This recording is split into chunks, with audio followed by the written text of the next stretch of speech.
Pernahkah kamu melihat seseorang yang rela melakukan segalanya demi orang yang dia cintai? Rela menunggu chat dibalas berjam-jam, rela menghabiskan uang tabungan hanya untuk membelikan hadiah kecil, bahkan rela mengorbankan dirinya sendiri agar pasangannya tetap bahagia. Kalau kamu pernah berada di posisi itu atau sedang mengalaminya sekarang, percayalah, kamu tidak sendirian.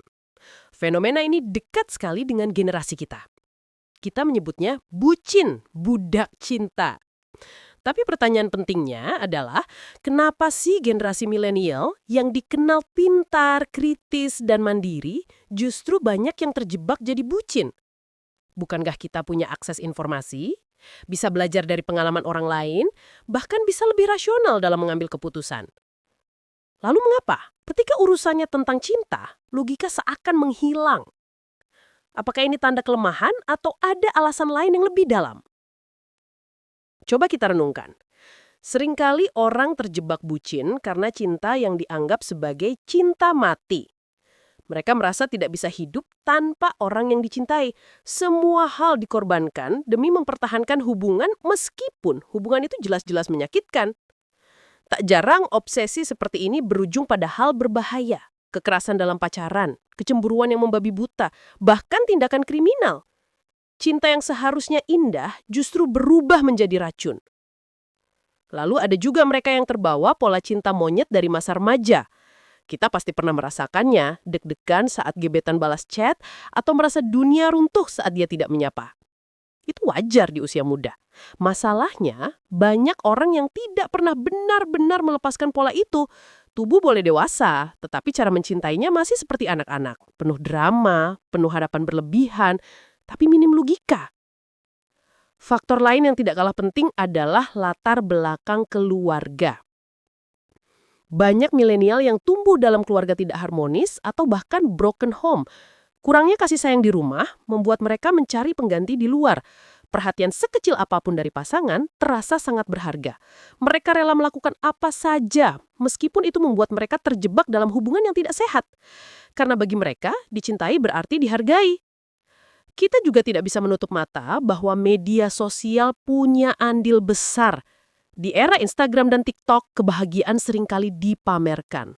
Lihatlah bagaimana pasangan lain memposting foto mesra, video romantis, atau hadiah ulang tahun yang mewah.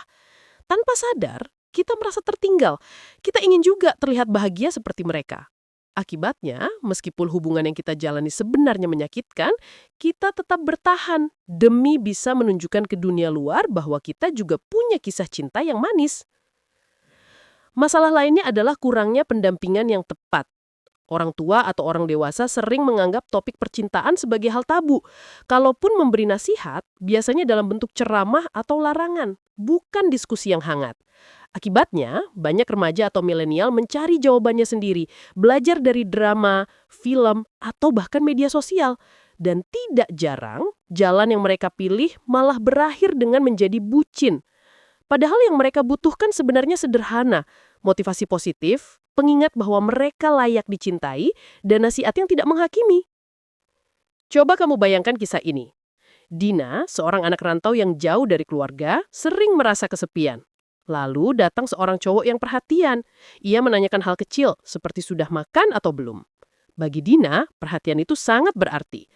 Lama-lama, setiap kali cowok itu minta tolong, menjemput, mengerjakan tugas, bahkan meminjam uang, Dina selalu mengiyakan.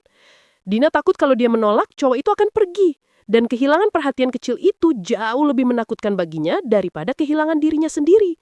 Dari luar, teman-temannya mungkin melihat Dina bahagia, tapi di dalam hatinya dia lelah. Ia sadar hubungannya tidak seimbang, tapi tetap bertahan karena takut ditinggalkan. Itulah contoh nyata dari bucin. Kalau kita lihat dari sisi ini, jelas bahwa orang yang jadi bucin bukan berarti mereka bodoh. Mereka hanya haus kasih sayang, mencari validasi dan ingin merasa berharga. Sayangnya, cara yang dipilih seringkali salah. Mereka mencintai dengan berlebihan, tanpa menyisakan ruang untuk diri sendiri. Mereka rela kehilangan identitas hanya demi dipertahankan dalam sebuah hubungan. Maka penting untuk kita pahami bahwa cinta yang sehat seharusnya tidak membuat kita kehilangan jati diri. Cinta yang sehat tidak membuat kita merasa rendah. Cinta yang sehat tidak menguras habis energi kita tanpa ada timbal balik. Justru cinta yang sehat adalah cinta yang saling mendukung, saling membangun, dan membuat kedua belah pihak tumbuh bersama. Kalau saat ini kamu merasa terjebak dalam hubungan bucin, jangan buru-buru menyalahkan dirimu.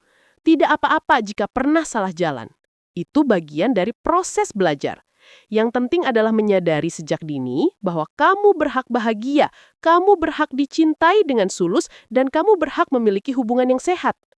Sebelum mencintai orang lain sepenuh hati, pastikan dulu kamu bisa mencintai dirimu sendiri. Karena kalau kamu belum bisa bahagia sendirian, sulit rasanya kamu bisa benar-benar bahagia bersama orang lain. Sampai ketemu di bab berikutnya. Stay wise and love with clarity.